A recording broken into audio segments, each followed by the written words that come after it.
So good morning, everyone. Welcome to the Dells Chamber Community Affairs. Today, our guest is Debra Pennington. Is that how it's said? With Six Rivers Dispute Center. And we're anxious to hear because I know that there's lots of things going on. And I don't think people fully understand just what it is that you guys always do. So I'm glad that you're here today. But before we have you begin, we're going to go around the screen and everybody gets to introduce who they are and what organization they're from, just in case there's somebody on this window that you don't know. And we're going to start with Scott. Good morning, Lisa. Good morning, everyone. Scott McKay. I am a community liaison with Circles of Care that connects volunteers with older adults who need some kind of periodic support. And if you want to know more about this, as Brian said, you can join me next week where I will be the speaker. Thank you, Lisa. You're welcome. Corliss? Good morning, everyone. This is Corliss, and I'm with Columbia Gorge Habitat for Humanity, the library, and the senior center. So I'll see most of you at 11 o'clock today. I'm excited. Okay, Brian? Brian Tuck, a crusty and cantankerous retiree, like Scott. Careful, because Scott didn't fully retire. He got put back to work. So, David Peters. Good morning, everybody. Dave Peters, Columbia Cascade Housing and Columbia Housing Authority. Just have some more grants in, so hopefully we'll have some down payment money and move forward our community land trust in Carson. So stay tuned. Perfect. Thank you. Rob. Good morning, Rob Garrett, Mid Columbia Senior Center, and we've got a lot going on the rest of this month. The first thing we have is the Ageless Awards. The nominations for Ageless Awards are due by Friday next week, October 20th. That's so I can get the placards ready for them in time for the event in November. So if you're over 75 or you know someone who is over 75, for example, Scott McKay might be that age. I don't know, maybe, possibly. You can nominate him or her, and they would be eligible to be considered for this award. And it's for people who have been contributing to their community for years and are still doing so. It's for Wasco County. So when I say know somebody, try and find someone in Wasco County if you would. And the next thing is at the end of the month, on October 27th, which is a Friday night, we are having a sock hop here at the senior center at 6:30 in the evening till 8:30 with a DJ and an open bar, not an open bar, a no host bar, and make sure you get that straight, right? So anyway, come on down. You don't have to actually take off your shoes because it isn't really a gym floor, just so you know. Anyway, senior center, it's always happening here. What was the date of the sock hop again, Rob? The 27th, which is Friday night. I sent a flyer last night to you. You should have it today. Okay, It was an great. email We'll last get it night. we'll get it on the calendar and in the e-blast for you next week. So Appreciate it. Mr. Phil Brady. Good morning, Phil Brady. I'm on the road today heading to South Wasco County. The South Wasco Alliance is putting on a tour, and so I'm going to be listening in here. Thank you for joining us from the road. So with that, Debra, I am going to let you take over. I will try to look so that if anybody has questions, I can grab them while you're doing, because I know if you share a screen, it's difficult to see that. So please, guys, if you are trying to ask a question, do use the raise hand or at least get my attention so that I can do that and we can get your question, comment, or interest addressed. And with that, it's all yours, Debra. So much. It's great to be here with everybody this morning. So I'm Debra Pennington Davis, and I'm the Restorative Justice Coordinator at Six Rivers Dispute Resolution Center. And I was thinking today, this morning, of giving you a little overview about what our center is and what we do. So you know, I have a picture over all of our services. And then to share a little bit about our Circles of Peace Restorative Justice program that we've been developing for the last year and a half. And to give you a little, some of the highlights of the history of the project project and the development of it, and then to also give you a glimpse of what it will look like for participants, and to make room for questions all along the way. So I really encourage people that if you have questions, please ask as they come up, and we can also leave some time at the end for some questions. So Six Rivers Dispute Resolution Center is a community dispute resolution center. We are a 501c3, and we serve 5 counties in Oregon: Hood River, Wasco, Sherman, Gilliam, and Wheeler. And we also serve 2 counties in Washington, Klickitat and Skamania. We are the only community dispute resolution center that serves both Washington and Oregon. We've been around for 20 years, and we actually have our roots in Wasco County.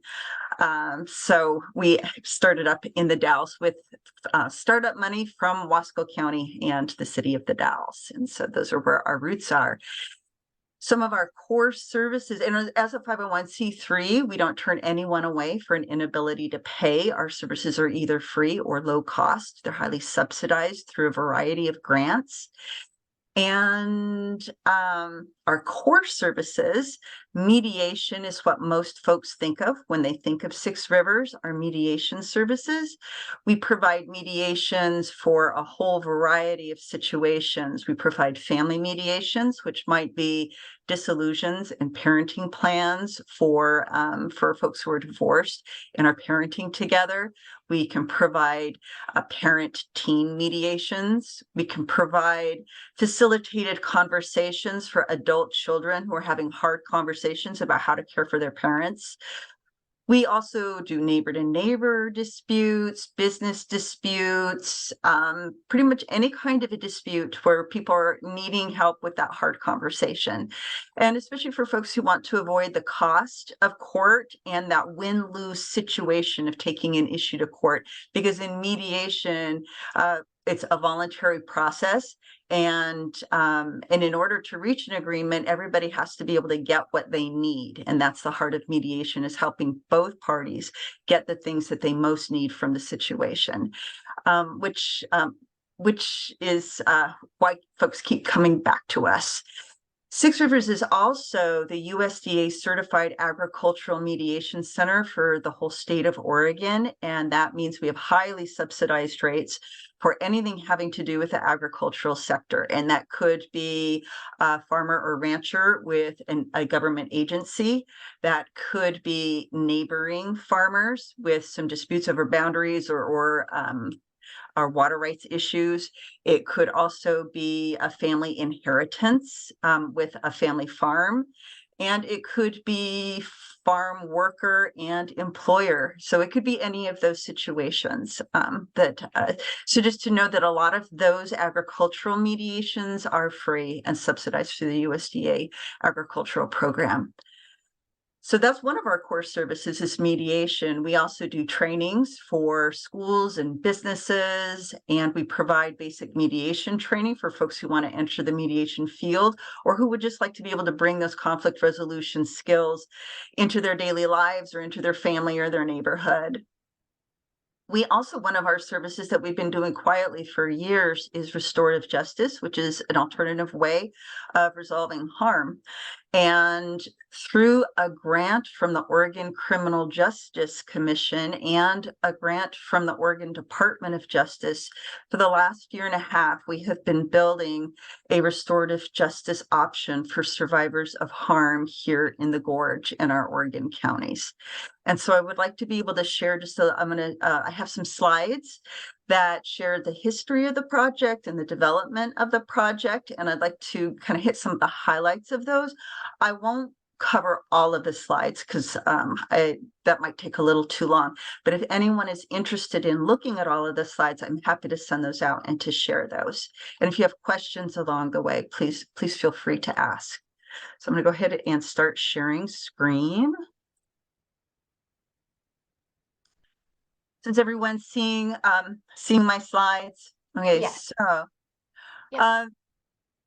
This was a formal presentation that we made earlier this month, and this is just an acknowledgement that our partners in this project are the Oregon Criminal Justice Commission, the Oregon Department of Justice, the Crime Victim and Survivor Services Division, and New York University's Center on Violence and Recovery is one of our partners who's providing our training and technical advising. And our local systems and community partners have played a deep role in this project. And through our work with them, we have just really been grateful for their spirit of collaboration and their deep commitment to the well-being of our communities.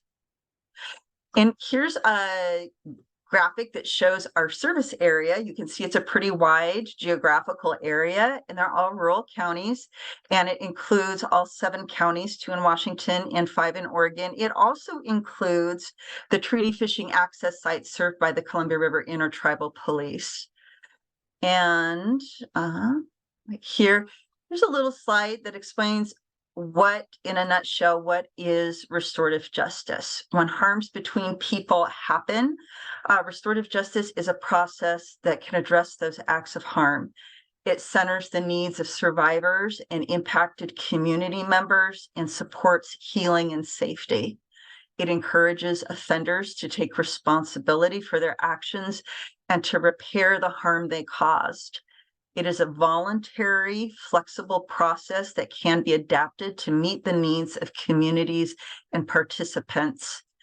Well, we know that when a harm happens to somebody, when a person causes harm to somebody else, our traditional route is the criminal justice system, which works for some cases pretty well. And in other cases, we know that when a survivor goes through the criminal justice process, there can sometimes be additional trauma, unintentional trauma from the stress and the whole process of having to testify in court. And most importantly, we know that for some survivors, even if there is a conviction, even if the person is brought to justice through incarceration, some survivors feel like their personal needs have not been taken care of. Restorative justice is a process that seeks to meet the specific needs of the person who was harmed, whatever those needs are, whatever the impacts of the harm have been on them and their family and their surrounding community. That those harms and the impacts of those harms is what restorative justice seeks to address, and to hold the person responsible, accountable for repairing those to the best possible and preventing future harm. So it's a more personal, kind of more of an old-fashioned, traditional accountability of really fixing the things that you broke and making things good as much as possible for the person that you harmed. How is restorative justice a survivor-centered process? It provides survivors a voice through the whole process because it's a voluntary process, and because it's centered on the needs of the survivor has a lot of control and say throughout the entire process. It encourages justice and accountability that address the survivor's unique needs. And studies show for the last 20 to 30 years, there have been a lot of studies on what happens in restorative justice and what are the effects afterwards. And studies show that recidivism rates are reduced, and it increases safety because reoccurrence of harm is reduced, and it supports healing. There are survivors who enter into a restorative justice process. Studies have shown that their PTSD symptoms have been significantly reduced, and their ability to move on and heal from the harm have been increased. And survivors report very high levels of satisfaction in the process and in the outcome. And here's a very brief history of the project. Our staff has many combined years of training and work in restorative justice. And then a couple of years ago, the Oregon legislature created the Restorative Justice Grant Program. and allocated $4 million to build and expand restorative justice options for survivors across the state. When Six Rivers heard about this, we were very excited, but we didn't know if building a program in the Gorge was something that our community wanted. So before we even thought about applying for the grant, we had conversations with community partners and system partners. We checked in with victim advocates, and we asked, is our community ready or needing a program that provides alternatives for survivors? And we heard a couple of things. We heard that here in the Gorge, we could really use additional resources to address acts of harm, and that yes, options for survivors that were voluntary options that were effective would be welcome here in the community. So hearing that from the people who are already doing this work in the community, we decided to go for the grant. And we were really pleased that we received. We didn't know as a rural community, being up against all of the metropolitan areas, whether or not we would be able to qualify. We also, unlike the other programs that applied, we applied for a planning and design grant. We knew that if we were going to bring something so new to our community, we really needed to do it well. We needed to be able to listen to the community all the way through, and we needed to get some expert guidance so that we could build a program that really met our community needs. And we didn't know if we would get funded for a planning and design year, and we were really pleased that we were. So for the last year and a half, the first thing that we did is we convened a design team made up of system and community partners to guide us along the way. We also partnered with New York University's Center on Violence and Recovery, which has 20 years experience building very successful programs. They have a model called Circles of Peace that addresses high levels of harm. And they have 20 years of data because they're a research institution. They have a lot of data on the outcomes of this program. And their program has shown that it is safe and effective and has very high levels of survivor satisfaction rates and low recidivism rates. So we feel really grateful to have the opportunity to work with an organization, NYU Center on Violence and Recovery, that we were just really grateful to be able to work with that level of expertise and bring that to our community. One of the things that they had us do to make sure that we're meeting community needs is to conduct a community readiness assessment, which we did this last spring and summer. And we I'm going to skip over this stuff. If anybody's interested, I'm happy to send you the slides. It tells a little bit of how we did the community readiness assessment, but I'd like to zip ahead to what we found in the community readiness assessment. There were two pieces of it. And the first piece is we conducted some really in-depth interviews with leadership within our community, people who work as victim advocates, law enforcement, service providers, all different realms of people who provide leadership in the community. And we did interviews about what happens right now when there are harms between people and what's working well, who's doing the work, what partnerships exist, and what do survivors need in our community? What are barriers currently to resolving acts of harm and recovering and being able to move on, and barriers for community safety? So what we found from community leadership is some of our key results is that accountability can include things like acknowledging the harm, taking responsibility, repairing the impacts of the harm as best as possible, responding to the needs of the person who was harmed, expressing remorse, addressing the underlying issues that led to the harm, and preventing future harm. Our leadership in the community also said that accountability can be highly personal, and the person who experienced the harm should be the one to define what accountability looks like.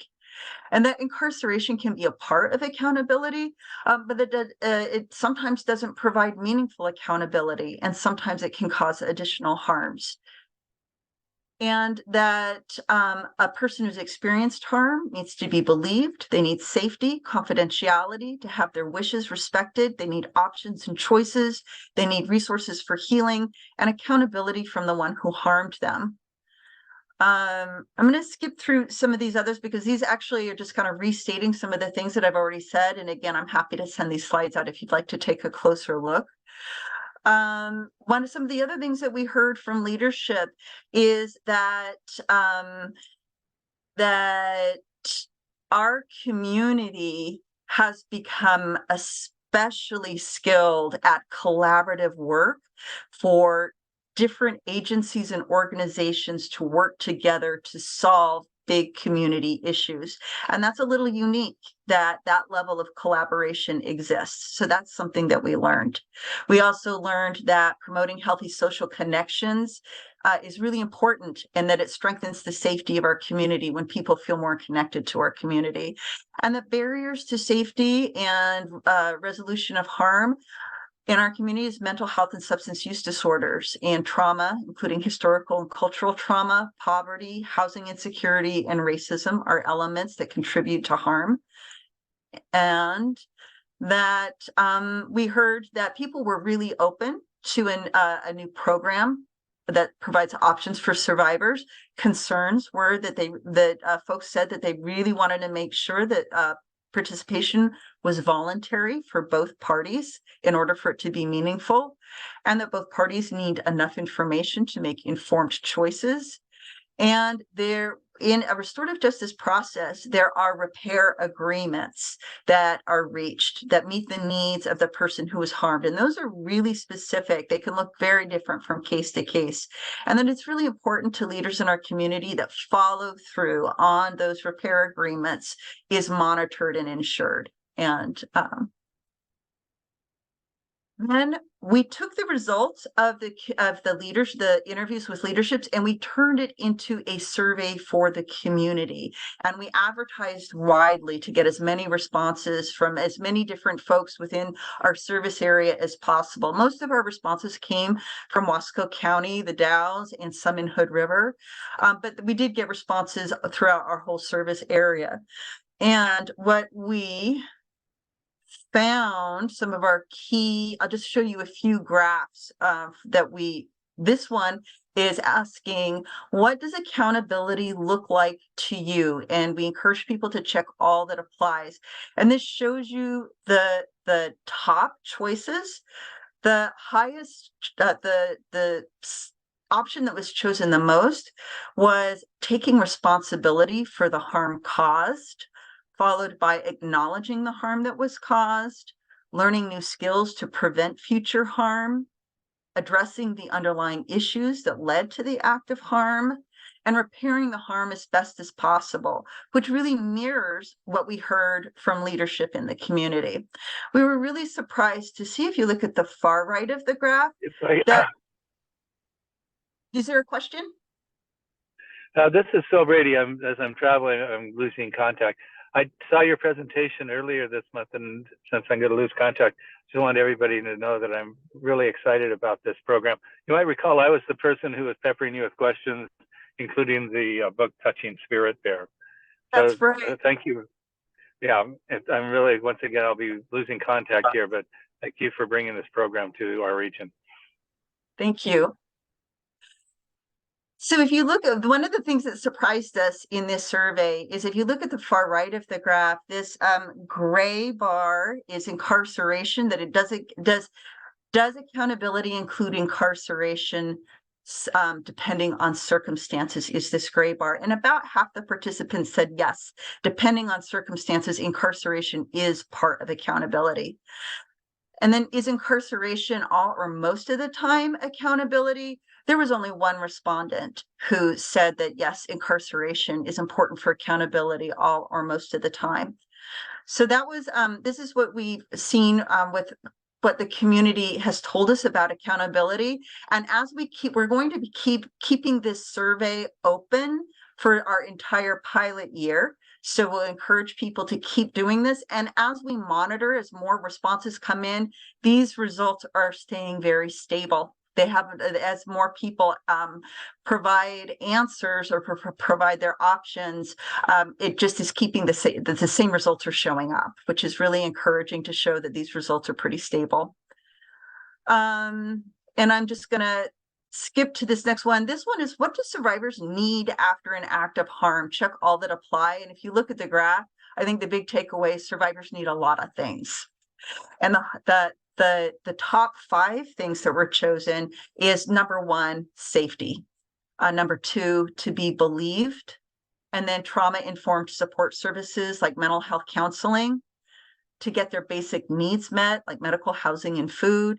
And they need access to options and choices, and that makes sense, because we know when a harm happens to someone, sometimes one of the biggest harms is that they feel like they've lost control over their life, and providing an option that gives them more control makes sense. And so we were really excited to see that the community also thought that access to options and choices was important for survivors.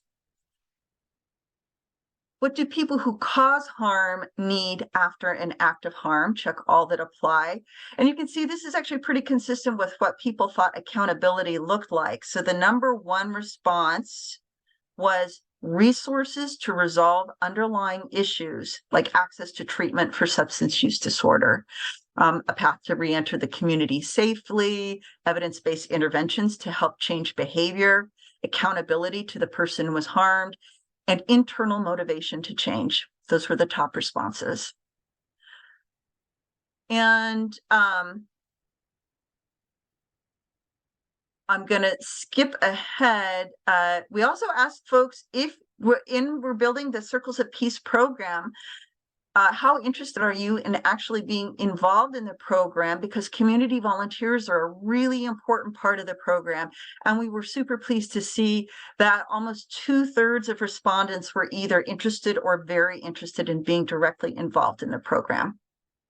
And I would like to put out that invitation right now that if you know of folks who may be interested in being involved in the program, I would love to connect with them because community involvement, community volunteers is an essential part of the Circles of Peace model. And what we found in conclusion with this, with our community assessment, we found that because the results of the survey very closely match the results of the interviews, that's what researchers call triangulation, and that really verifies that you've got some strong results. We found that community values around accountability, that personal accountability and taking care of survivor needs and repairing harm, matches the values of restorative justice very closely. And we also found that participants in the interviews and community surveys welcome additional resources and choices for those who have experienced harm in our community, that folks would really love to see additional resources here. And so we concluded that there is support in our community for this pilot program.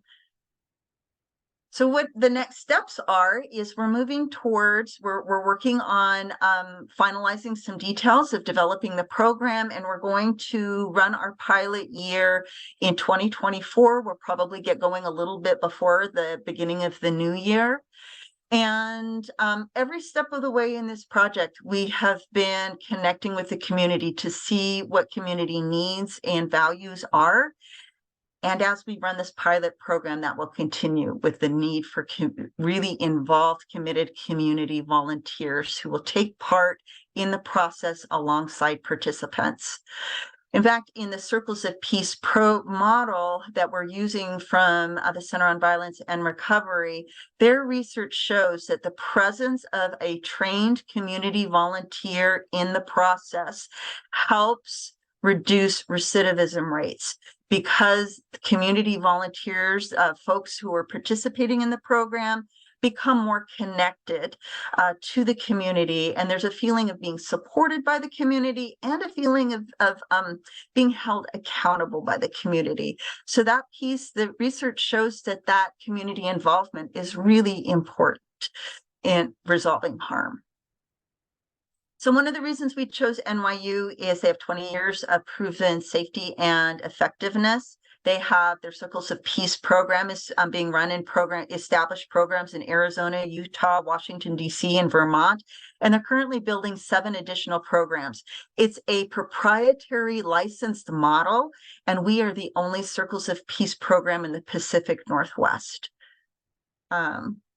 So then after a pilot year, we're hoping to show proof of concept. And at that time, we will seek additional funding and refine the program and be checking in throughout the pilot year to continue to improve. And you can see my contact information is there.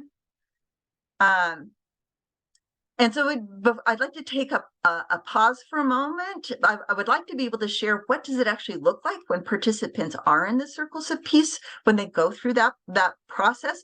But I'd like to first check in and see if there are any questions so far about the program.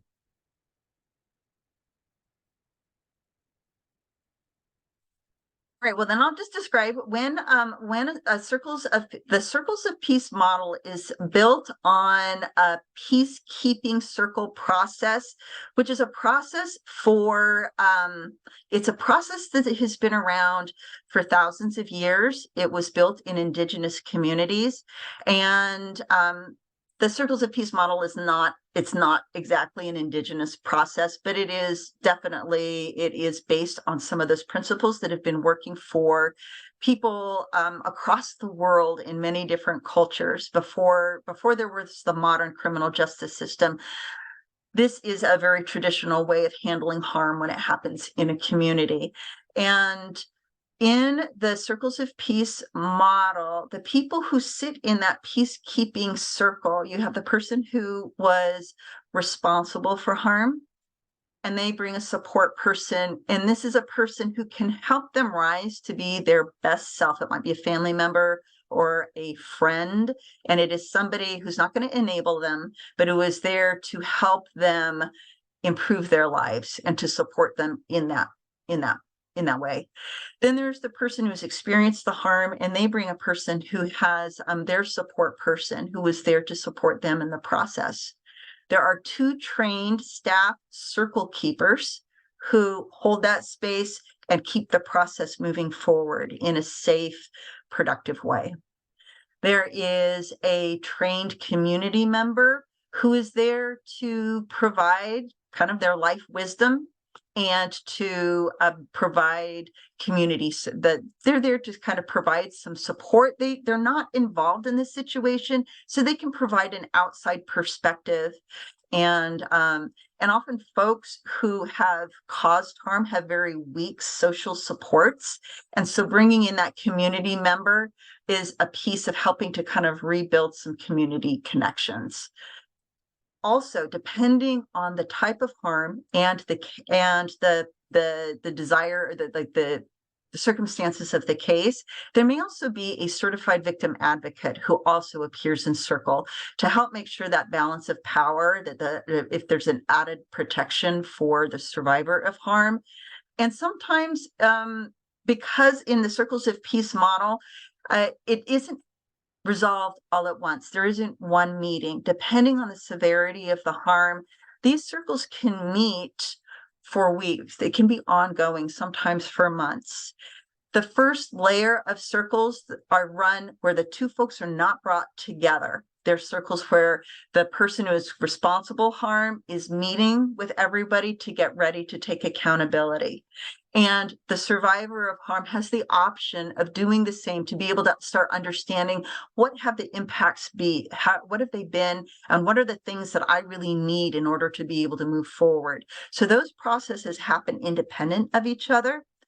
When both parties are ready, that's when they're brought together for joint circles. And that is when those conversations, those joint circles of figuring out what happened. Oftentimes the questions, there's 3 basic questions, and that is what happened. Let's get a real understanding of what actually happened in this incident and what was going through your mind when it happened and how did you feel when it happened. And then the next layer is, well, what have the impacts been and who is responsible for those impacts?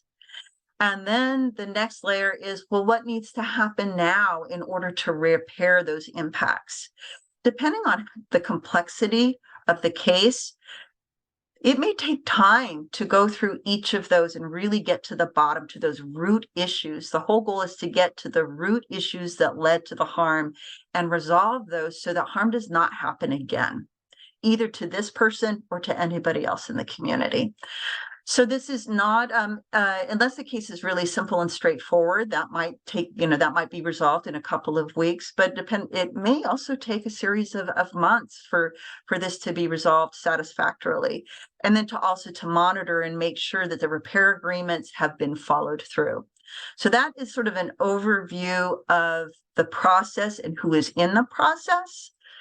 And I do have I'm going to share my screen one more time. I have a flow chart that shows in the circles of peace model, it shows what a case flow would look like. So when we find a case that that might be a really good candidate for this process, there are 3 levels of intake. The Circles of Peace model is a very careful model to make sure that we're selecting cases that really are going to benefit from this process and we can reach a good resolution. So first, our referral partner, they check for a good fit. And then they let us know if and they've got it. We're working on getting that checklist to see what is a good fit for the program. Then we at Six Rivers will be doing our own. We will also be doing an assessment, which is a psychosocial, emotional, spiritual assessment to check to see if there's any mental health concerns or substance use issues or safety issues. And so we will be doing that initial assessment, and we'll also be checking for, are there any barriers that we need to find some supports? We really want to be able to, if somebody needs counseling before they can really take part in the program and step up and be accountable, we want to get those pieces, get some referrals and get folks into treatment or counseling if that is needed in order for them to actually take accountability. So that is our intake. If we see that somebody may have a mental health concern or substance use issue, or if we have questions about a safety issue, then we will have a contract with a licensed clinician who will be doing some additional assessments to make sure that we're getting people the resources needed in order for people to have a productive, safe process. Then once we've completed intake, that's when separate circles happen, where we start to understand separately what are the impacts of the harm, understanding what happened and what the impacts have been, and for the responsible person to begin taking steps towards accountability each week, and to build readiness for both parties to be able to potentially come together for the joint circles. And this process happens for as long as needed. And in between those circles, Six Rivers staff will be checking in with all of the circle participants to see how things are going, how is accountability coming along, and what supports need to be happening. Before we bring people together, we do an additional assessment to make sure that people are ready to be brought together. And if needed, we can do some additional, have the licensed clinician do some additional assessments if we have any question. Then we bring people together for the joint circles. And it's pretty much the same process, but we're really working towards accountability and repair and taking additional steps towards building accountability, and then checking in on that accountability each week. We still do those check-ins in between circles to see how everyone's doing and to make sure people are following through with their agreements. And then we can do some maintenance circles or check-in circles for a while, maybe once a month, come in and see how, like if there are ongoing repairs, we can keep checking in until the case is completed and repair has been accomplished.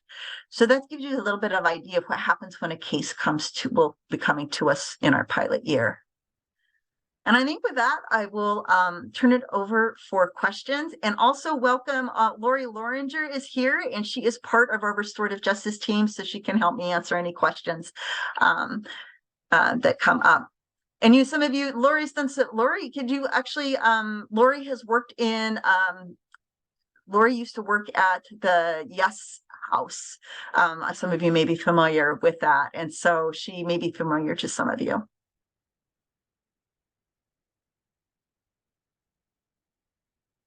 That's a lot of info. Sorry. Didn't mean to No, take no, so long it's the first thing in the morning. thorough. It was very thorough, so I appreciate that. And yes, if you could send me the PowerPoint, and then if anybody needs that, I can send it out to them from Hmm. here. But is there any questions, guys? We've got 15 minutes left. This is Scott, Deborah. Have you been providing a mediation training? I thought there was a mediation training available in the community. And has that started yet or Yes, we offer a 40-hour basic mediation training twice a year, and we're actually beginning, is it this week, Lori, that we're beginning? Next week? I think it's next week. Okay. So I think, yes, our fall basic mediation training is beginning here very soon. And I don't know if it is full or not. Do you know about that, Lori, whether or not that's full? It's either full or close to full. There might be one more spot in there. But we do it again in the spring. We do. And just to know, what part of our mission is to get conflict resolution skills out into the community. So it costs us about $1,000 per person to run the training. We don't charge that. It's highly subsidized. We charge less than $300 for that. And that rate is only for people who live in our service area. We do get requests from people out in Portland who want to come out and take that. We don't want to undercut the other centers out there who are doing it and who may be charging more. We just really want to be able to subsidize this training for our community and get these skills out there for everyone in the community. Our dream is for everybody to be equipped to be able to solve the conflicts in their life. Like when we work with schools, we'll invite, we'll give a free training to key people at the school who could benefit from mediation training. Deborah, I can't remember how long, 30 years ago, I took a mediation training at Portland State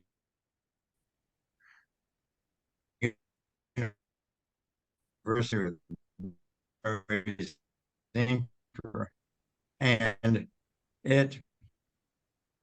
I would totally agree with you, whether you use those in program or not, they are great life skills. Can you hear me or? You're cutting out a Okay. little bit, You but guys I think froze you up got on the me, but gist of it. well, okay. One of the life skills I learned was that Mary Zinga talked about is that everybody has a piece of truth. So if everybody has something in order to hear that piece, and so I always use that. I use it when on the coffee break with Al Wynn, and just share with him that he does. Al, everybody has a piece of the We're losing you, Scott. truth. Al, you have a very small piece, but everybody has a piece. And make sure you keep listening. We caught parts of you. So if there's some things that you can put in the chat, that would be fantastic because we appreciate your knowledge and your experience, Scott. I didn't say you were old. That's what other people do. I will try to do that. Okay, thank you. Sometimes a connection can work better, just so you guys know, if you turn off the picture and still do the audio. That gives your computer a little bit more bandwidth to be able to accomplish. But sometimes that picture camera takes up quite a bit. So, but Scott, if you could put some of those comments into the chat, that would be fantastic.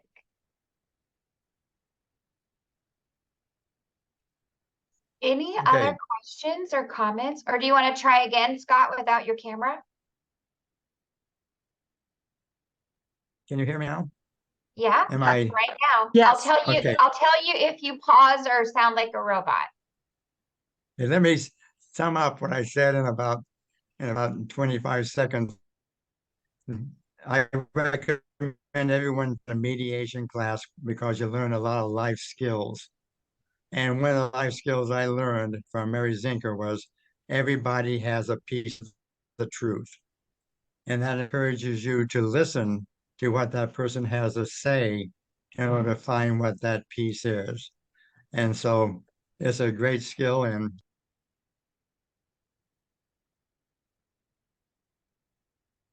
Thank you. Yes, and I think Lori and I completely agree. Thank you for that.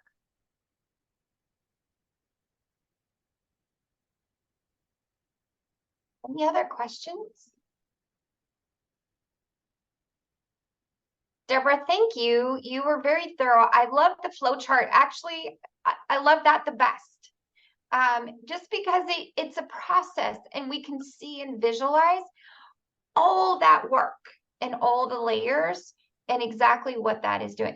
That just kind of puts it in. There's so much there, but that put it into a nutshell and able to follow all of the amazing work that you guys are doing. So I do appreciate your time, and same to you, Lori, for being here this morning and just sharing with us. I know we're a small group, but we'll get this recording up on our YouTube and people will be able to access it later also. So hopefully we can spread the message and then encourage people that we always need volunteers. So I think every one of us needs volunteers. Just ask Corliss. She volunteers for everybody. So that way she can just meet those needs. But with that, I'm actually going to just do you have any other comments you want, or should we just go on our Thursdays like crazy? I did put all of Deborah's contact information in the chat. It's got her phone number, it has her text number, it has her email. So all of that's in there if you guys want to grab that really quick before we go. The other thing I do want to remind people about is we are doing a very special nonprofit training. Many of the Six Rivers has already signed up for this, which we're super excited. This is for all of your board of directors, every one of them. And then any executive, manager, or director or CEO of a nonprofit. They do not have to be in the Dalles proper. This is for the area. Google has paid for this. It's about a $15,000 grant, folks. Wow. That is bringing in a professional speaker. She's doing 6 one-on-one follow-up consultings with 6 organizations who would qualify. And that's in that thing. It's a special bonus that they get to do for free. We're also doing a 3-month follow-up. Once a month, you can get on and ask Allison, but you have had to gone through the training in order to be able to get on that thing. We'll have a special link just for those people. And so this isn't one where I just wanted to shove training. I wanted training. I wanted one-on-one and follow up. And that's what this is doing, in hopes to help our nonprofits understand the fiduciary, the legal, all of the structure, responsibility, and accountability. I feel like if we can give that to our nonprofits, we can have a healthier nonprofit environment, which gives us a healthier community, and which means services can be more consistent. And we don't have the danger of all of a sudden, we didn't know, we don't have any money.